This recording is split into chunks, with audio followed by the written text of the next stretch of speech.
Como é no Canadá. Olá, eu sou Christian Pedersen e esta é a edição de número 30 do Como é no Canadá, basicamente a edição final dessa nossa primeira temporada. Se você chegou até aqui e ouviu todos os outros 29 episódios, a gente agradece pelo apoio e por ter ouvido. E se você acabou de chegar, convido para você checar todos os outros episódios. Para isso, basta visitar o brazilianwave.ca. A minha parceira Dolores Gontijo vai explicar sobre qual é o assunto deste episódio. Este episódio do Como é no Canadá é um depoimento muito emocionante. Nós conversamos com Fabiana Bacchini. Ela vai nos contar toda a trajetória e como é ter um filho com necessidades especiais no Canadá. Como é no Canadá, o podcast da Brazilian Wave com Dolores Gontijo e Christian Pedersen, direto de Toronto. Fabiana Bacchini, eu sou brasileira de São Paulo, moro em Toronto há 16 anos, sou jornalista, tive muita experiência em televisão no Brasil, trabalhei um pouco aqui em Toronto, e minha vida mudou completamente há 6 anos, quando eu estava grávida de gêmeos. E minha vida virou de cabeça para baixo e aí tive que reinventar o que minha vida virou hoje. Eu descobri um novo significado para minha vida, para a vida da minha família, porque a gente tem um filho o prematuro que tem special needs, ele é quadraplégico, como é em português? Tetraplégico. E então a gente teve que adaptar a vida em torno dele e acho que essa jornada com ele deu um novo significado para mim. E eu acabei virando voluntária no Mount Sinai Hospital. Eu trabalho na unidade de Neonatal Intensive Care Unit, dando suporte para as famílias que estão no hospital, formando grupos para as famílias de apoio. Eu trabalho com os médicos para criar programas novos para as famílias, como trazer as famílias dentro da unidade para acompanhar o bebê, o desenvolvimento do bebê. E também virei diretora da Canadian Premature Babies Foundation, que é uma organização que é nacional no Canadá, para dar apoio às famílias, treinar voluntários que foram pais de UTI, para dar apoio para os pais que estão ainda dentro dos hospitais. Essa organização já existia? A fundação existe há 6 anos, foi formada por uma mãe de Edmonton, que também teve prematuros, e agora a gente tem esse network de pais no Canadá inteiro trabalhando para a fundação.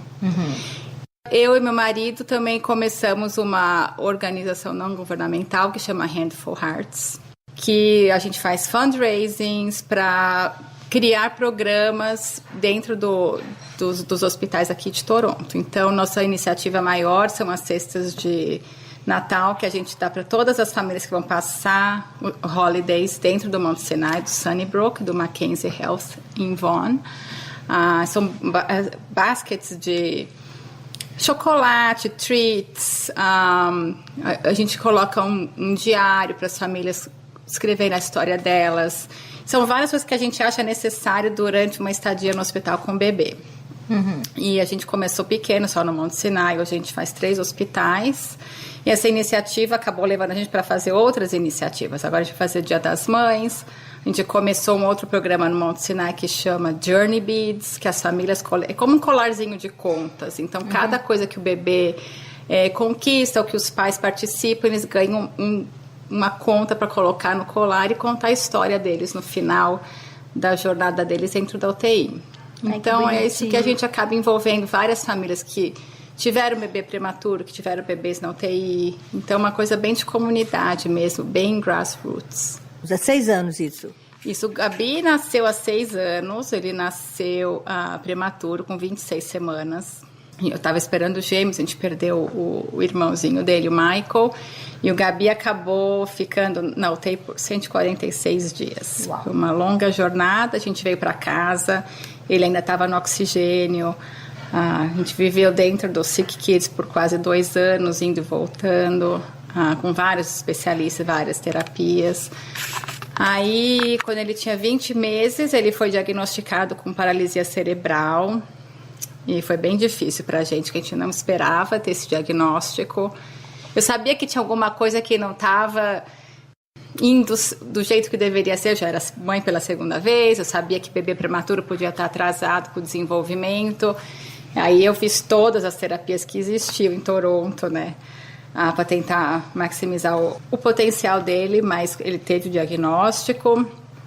E depois foi se reinventar a nossa vida, né? O que significa ter uma criança com deficiência, o que significa isso na nossa família, significa isso para ele, como é que a nossa vida vai ser daqui para frente. Então foi um momento de muita, acho que, reflexão, de entender, aceitar, superar aquele momento de dificuldade que a gente passou, até o momento que a gente aceitou ele incondicionalmente, que isso acho que foi lógico, óbvio, desde o começo da UTI, né? Que você vê aquele bebê de 900 gramas lutando pela vida. Aí falei, bom, eu amo incondicionalmente, no matter what.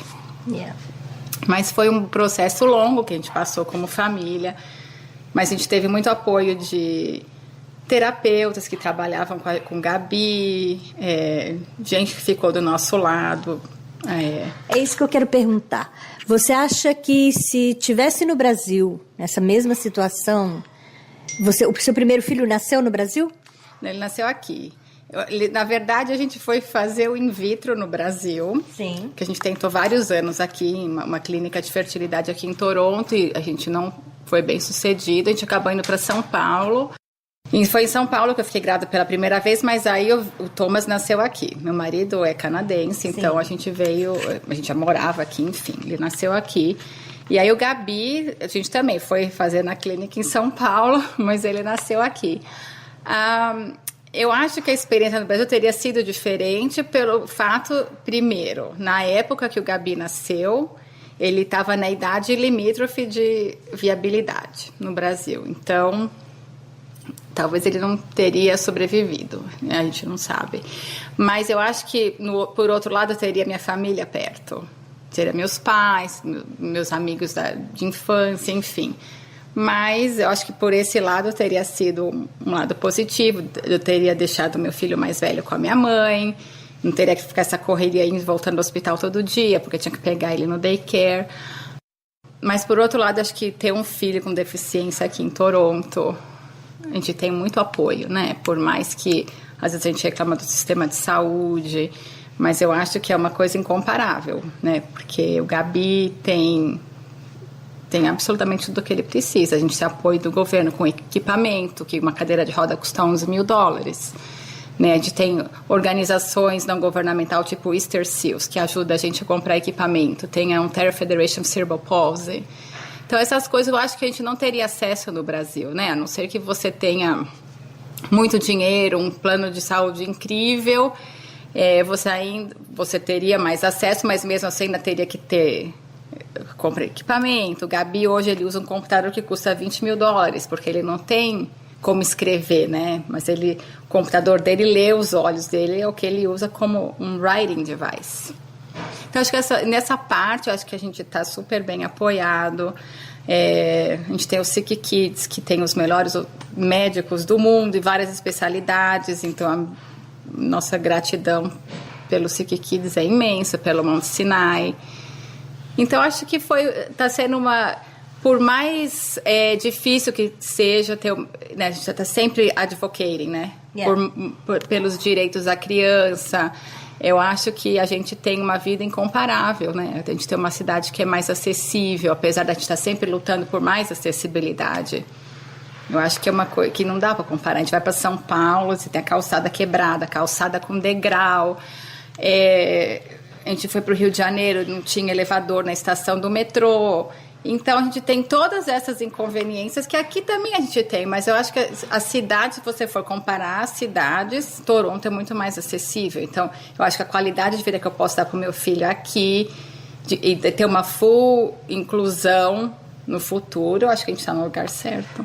Você tem um plano, assim, para o futuro, de alguma coisa que você acha que ainda está faltando fazer?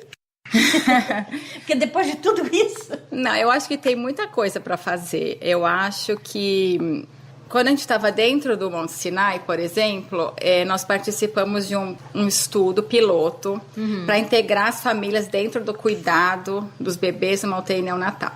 E isso, na verdade, como eu nunca tinha passado por uma UTI neonatal, eu achei que aquilo era a norma. Em qualquer hospital, a mãe e o pai estão presentes, troca a fralda, participa do cuidado do bebê, faz tudo com o bebê, tem aulas, aprende sobre prematuridade, o que significa ter um bebê prematuro, como ajudar o bebê depois, como ficar esse advocate pelo seu filho. Então, achei que aquilo era um pouco da norma do que existe. E aquilo foi uma coisa impressionante para mim, quem eu me tornei dentro da UTI. Porque eu cheguei na UTI totalmente com medo, sem entender de nada, sem saber de nada, uma linguagem totalmente diferente. Eu aprendi, acho que eu até brinco com eles, que eu fiz um curso em neonatologia em 5 meses, né? Porque eu aprendi tanto. E assim, sair da UTI, poder conversar com outros médicos, entender tudo sobre a condição do meu filho. Medicamento, entender o que ele precisa, conseguir ler ele, né? Olhar para ele, saber o que ele quer. Tudo isso foi porque eu participei desse programa piloto, que chama Family Integrated Care. Depois de um ano, quando eu comecei a voluntariar no hospital, eu entendi que aquilo era um piloto, realmente, que é uma coisa que eles estavam tentando fazer no Canadá inteiro, em todas as UTIs neonatais, porque era uma coisa que não existia. Que os pais eram vistos como visitantes no hospital. A gente tinha que ligar para o hospital para saber se podia entrar na UTI para ver teu filho. E esse modelo totalmente mudou o conceito, que nós não somos visitantes, nós somos pais, nós somos pai, mãe daquela criança, a gente tem o direito de ficar com ele na UTI. Então, eu virei um ambassador do Family Integrated Care. É uma coisa que já está expandindo no Canadá inteiro, acho que mais de 19 hospitais já adotaram esse modelo. Mas tem muito trabalho para fazer, e eu acho que eu me vejo como esse ambassador do Family Integrated Care, porque eu acho que todos os pais e mães têm que ter direito de pegar o filho, de segurar o filho no matter what. E aí já foi provado que é bom para o desenvolvimento da criança. Sim, com certeza. É bom para a mãe, que diminui o estresse. A mãe produz mais leite materno, o que é melhor para a criança, para o desenvolvimento do brain. Tem menos o que eles chamam de morbidities, que é o long-term consequences da prematuridade para esses bebês. Então, é uma coisa que eu fiquei muito passionate, sabe? É um trabalho que eu gosto, que eu quero continuar fazendo. E é um programa que eles precisam de voluntários, pais que já tiveram na UTI, para oferecer esse apoio de peer-to-peer support. E eu acho que meu trabalho hoje é esse, é treinar outros pais para fazerem esse trabalho de peer-to-peer support e continuar trabalhando com os hospitais do Canadá inteiro e de outros países, que a gente já foi para os Estados Unidos, para a Colômbia, tem vários outros países na Europa, China, que está adotando esse modelo. Eu acho que eu gostaria de continuar sendo um ambassador para esse programa no mundo, para mudar para essa visão de que pai de UTI é visitante. Tipo, no Brasil ainda é visitante, ainda tem horário de visita. E eu acho que é uma coisa que não tem que existir mais, né? Porque é uma experiência tão traumática, você ter um filho, ter o filho tirado de você. Então já é o trauma ali. Depois você ainda não pode visitar teu filho, você não sabe o que está acontecendo, você não participa, né? Você não faz parte do time.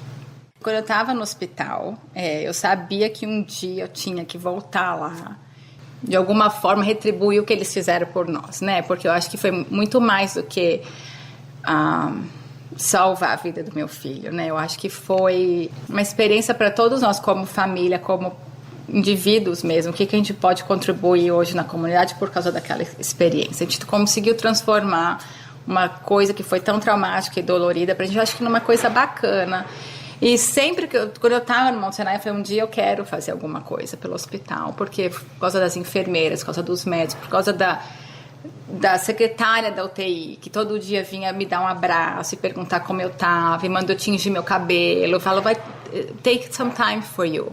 Então, acho que essas coisas foram tão importantes para mim, me mostraram outro lado do ser humano que eu acho que eu não conhecia.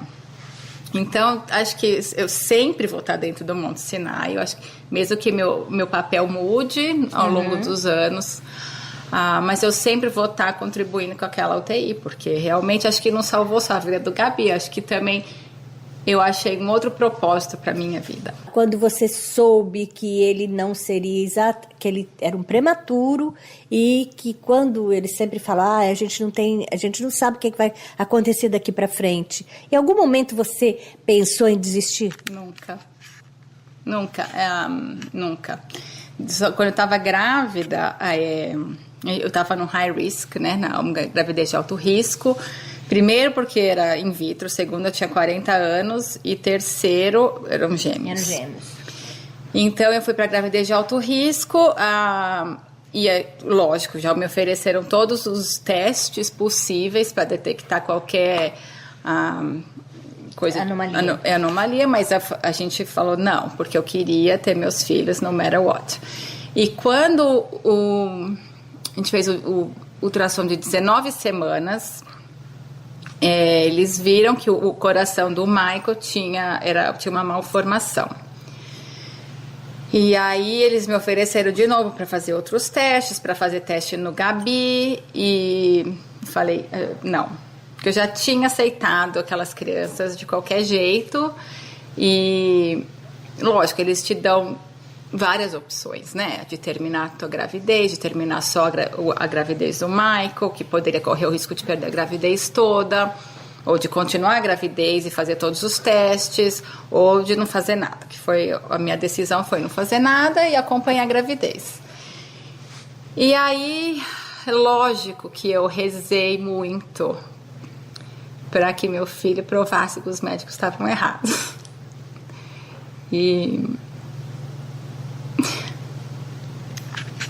Mas com 25 semanas ele morreu, a gente sabia já que ele ia morrer. E aí eles falaram, não, vai continuar a gravidez, vamos ver o que vai acontecer, mas se ele tiver jeopardizing, sei lá como é que chama isso em português, ameaçando, né, o Gabi, a gente tem que tomar alguma decisão, mas então vamos acompanhar tal. E foi o que a gente fez. Mas o meu corpo com 26 semanas entrou em trabalho de parto. E quando eu estava em trabalho de parto, a gente teve uma conversa muito difícil no hospital, que veio uma pediatra e falou pra gente todos os riscos pro Gabi se ele nascesse com 26 semanas. Então, que ele poderia ter um monte de coisa, né? Que eu nem me lembro exatamente tudo que ela falou. Que ele podia ter, lógico, paralisia cerebral, enfim, ou várias outras coisas. E eu nunca entendi o propósito daquela conversa. Falei, bom, tô trabalho de parto, não, né? Não tem como parar. Meu filho vai nascer, eu quero que ele nasça, né? Então, eu fiquei com aquilo na minha cabeça sempre, né? Que existia aquela possibilidade do meu filho ter alguma coisa, mas não foquei nisso. Porque eles na UTI é assim, neonatal. Teu filho tem 15% de desenvolver tal doença ou tal condição. Mas na minha cabeça, assim, 85% de não ter. Então, meu número era o 85, nunca foi o 15. Mas lógico, né? Você sabe que a criança é tão pequenininho, o Gabi teve tanto problema respiratório.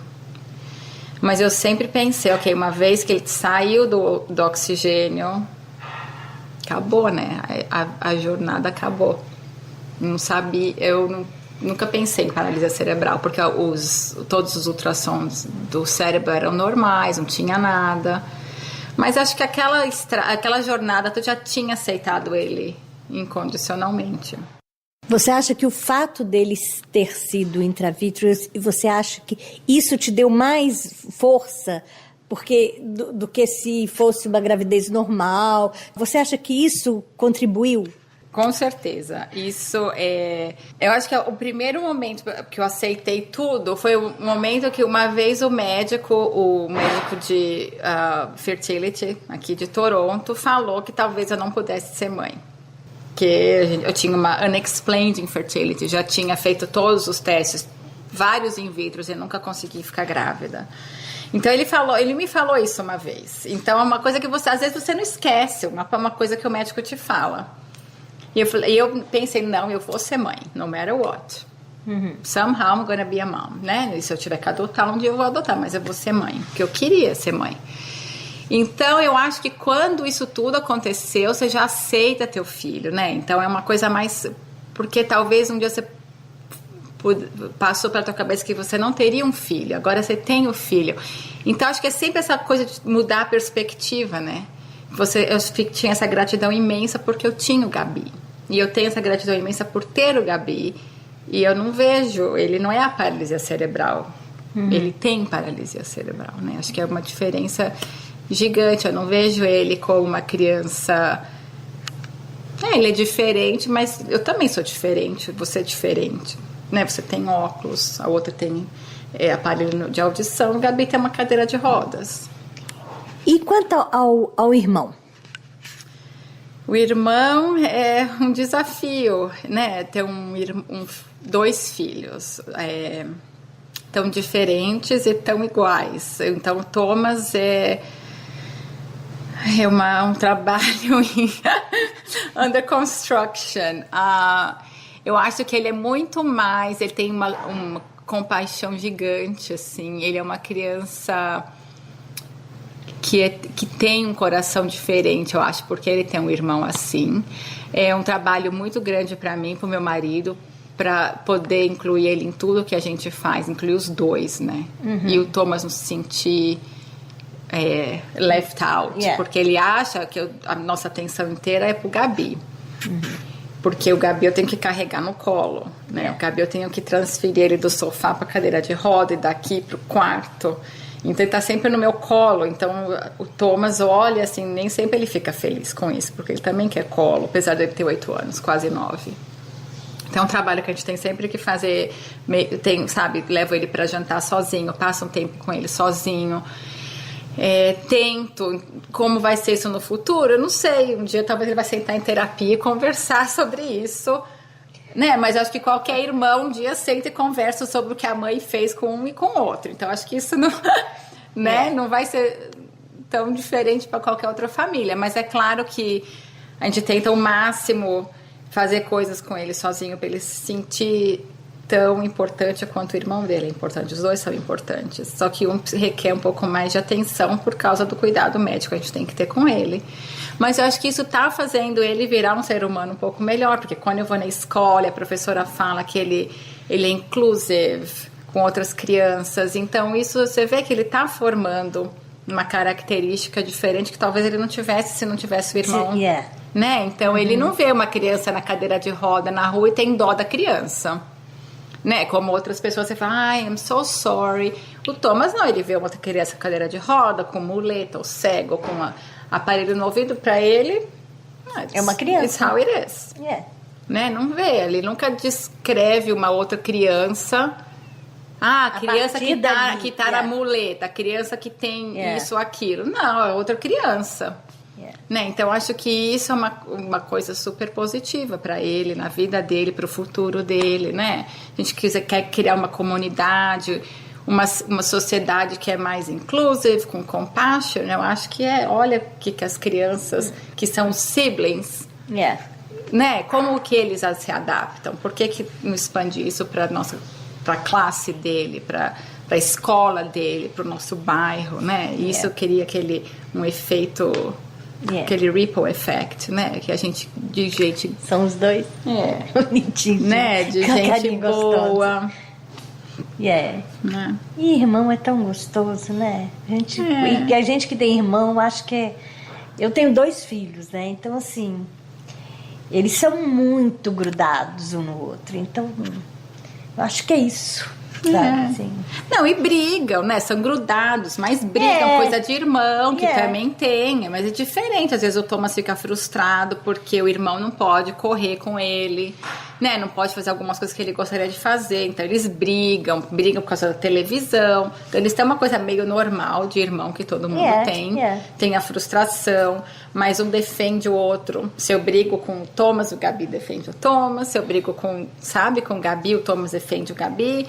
Então, sim, tem essa normalidade também, né? Eu acho lindo o jeito que um cuida do outro. Agora, tem alguma coisa que você gostaria de dizer, assim, que a gente não falou ainda? Então, eu faço um monte de palestra, né?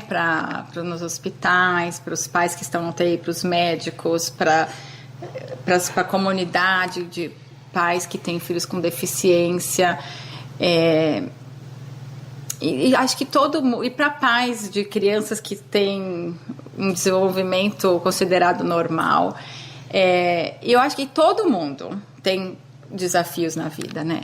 Não interessa. Com certeza. Algum momento da tua vida, acho que você vai passar por algum desafio. Então, a minha mensagem sempre é como você... Porque tem coisas na vida que a gente não consegue evitar, que vão acontecer. Nem sempre do jeito que a gente planejou. Então, assim, como você olhar, né, para aquele desafio...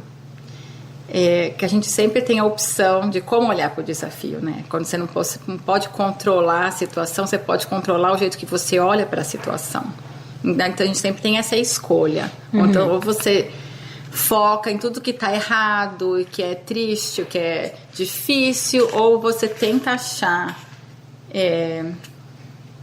uma coisa para ter uma gratidão naquela situação, ou olhar para um outro lado para a mesma situação, para você embrace, né? Para você surrender to the situation um jeito mais calmo, e achar, assim, existe a felicidade no teu caminho apesar das dificuldades. Então, para que lado que você olha?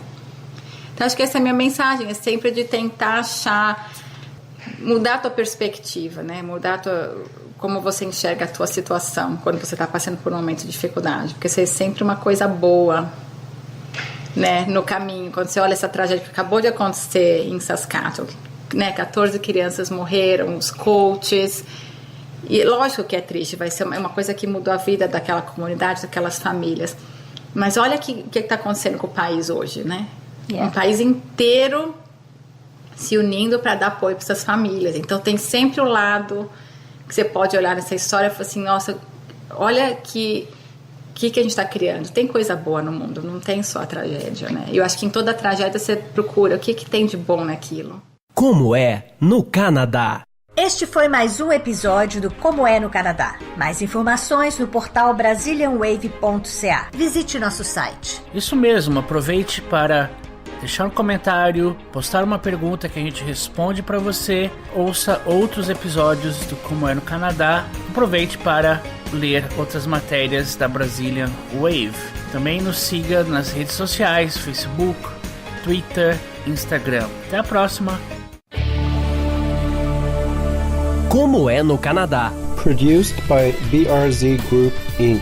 This project has been made possible in part by the Government of Canada.